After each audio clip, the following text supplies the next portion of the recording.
shifting into your desired reality, shifting into the state. So I've had some comments recently where people say, I don't need to affirm, it's too exhausting, I just decide I've got it and that's it. So let me just explain why we affirm, and for some people why it's easy to not, and blah, blah, blah. Right, so you may not have an unfavourable story about love. You might not have a subconscious belief that's unfavourable about love. You might have good stories and subconscious beliefs about love. So for you to decide, I am loved, I'm in a loving relationship, might be really easy for you because it's not fighting something that's opposing. You're not having to reprogram your mind because your mind already knows that that's possible for you, that's normal for you, that's familiar for you. Okay, but for other people, and a lot of people, they have unfavourable stories about love, about relationships, based off of the things that they experienced growing up, their parents, their siblings, everyone, everything. Okay, so for those people, they need to keep a better mental diet. They need to affirm. And remember, affirming is thinking. So even those of you that don't have an unfavourable story about love, when you are choosing to be the you that's in that relationship, the desired state, you're still thinking thoughts that imply that because those are your normal thoughts.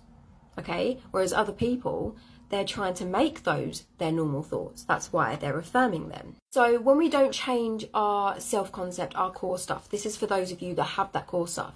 It's like there being mould on the wall and you're painting over it. When you're just like, oh, I'm in the desired state, you're painting over that mould. That mould eventually is going to seep through. It's going to come through. So this is why it's important to get to the root of it and change our subconscious beliefs around the things that we have unfavourable stories about. So like I said, for some of you, that might be really easy because you don't have an unfavourable story about love, about money, about health. But a lot of people do. So for these people, they need to create a better story. They need a better program.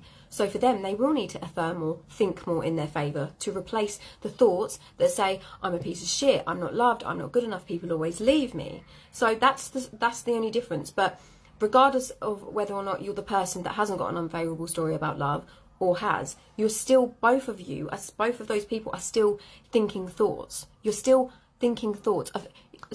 It's not like you decide you're in the state and then you have an empty mind. Your mind is never empty, your brain is never empty, you're always thinking. So to say, I don't need to affirm, you might not need to consciously think thoughts more compared to other people because your story is already favourable in relation to love and health and money. Does that make sense? I'll do, sorry, there's a lorry outside. I'll do an example, right? So let's say I have a story, let's say I have a story and a belief that people always leave me. That's my belief. Let's say as a child, my parents left me, abandoned me, and that's my story, right?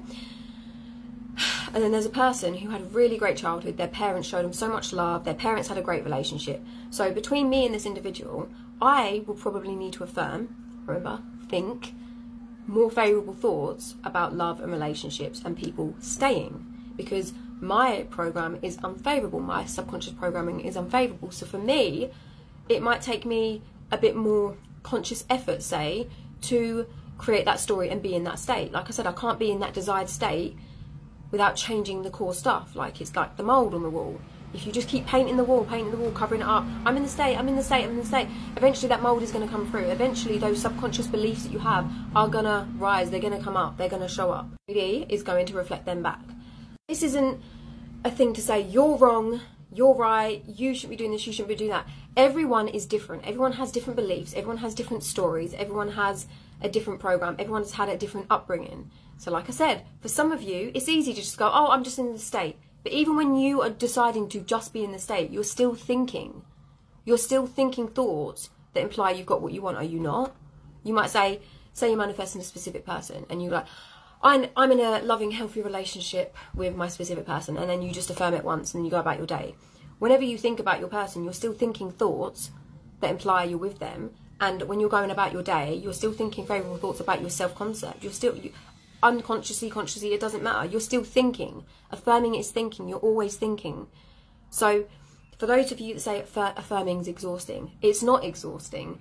It's exhausting because you think affirming is a technique, and it's not. You think you're affirming something like it's a magic trick to get what you want, and that's not the case. You're affirming to change your mental program.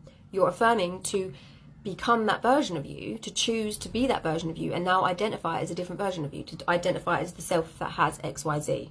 So I hope that clears it up a little bit. I'll do another example just to make sure it's really clear. So you might have person A who has a story that you have to work really, really hard for money and money doesn't grow on trees. And then you might have person B who has a really favourable story about money. Their parents raised them to know that money is easy to come by and there's plenty of money. Money is plentiful, right?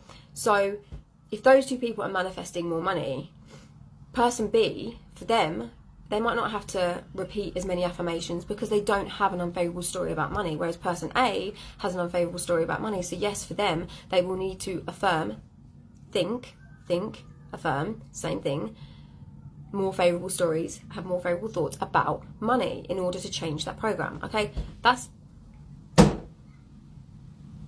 scared me. My bedroom door just flung open, but it is really windy today. I'm rambling on a bit now, but I just wanted to clear that up because I know so many people get confused about it. And like I said, I'm not saying you're wrong, that person's wrong, that person's wrong, but affirming is just thinking.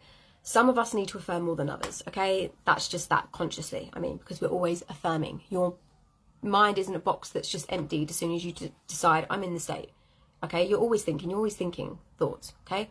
Anyway, you're doing amazing, all of you. I'm so proud of you. Keep going, keep persisting. Everything is working out for you. Remember, give yourself that assumption. Everything always works out for me. I always get what I want. So if something unfavourable is happening in your 3D world, tell yourself, well, everything's always working out for me. I always get what I want. So somehow, some way, this that's happening, is happening for me. It's happening as part of my bridge or my stepping stone to me experiencing my manifestation in my 3D. But remember, the goal is not to get it in the 3D. The goal is to fulfill yourself in imagination. Everything you want to experience right now is available to you right now in this moment in your imagination. And imagination is the real reality. Your 3D just reflects that. So the more time you spend in your imagination or having your inner conversations or being the you in your mind that has what you want, the quicker, I think, the 3D is going to reflect that. So stop wavering and looking at the 3D like the 3D is the real thing. The 3D that is happening right now is just a backlog of your past thinking. That's all it is. That's literally, if you can just remind yourself that's all it is, it shouldn't bother you, it shouldn't faze you. Nothing that's going on right now is going to bother you or affect you because you know that all you have to do is go within your imagination and be the you that has it, experience it in your mind, okay? In your imagination, because that's the real reality. That's where everything is all happening all at once and you're going in there, selecting the reality you want, deciding who you are, thinking thoughts that imply it, enjoying it, embracing it, having fun with it, with the knowing, my door's going to slam now, with the knowing that your 3D world has to and will reflect it back, okay?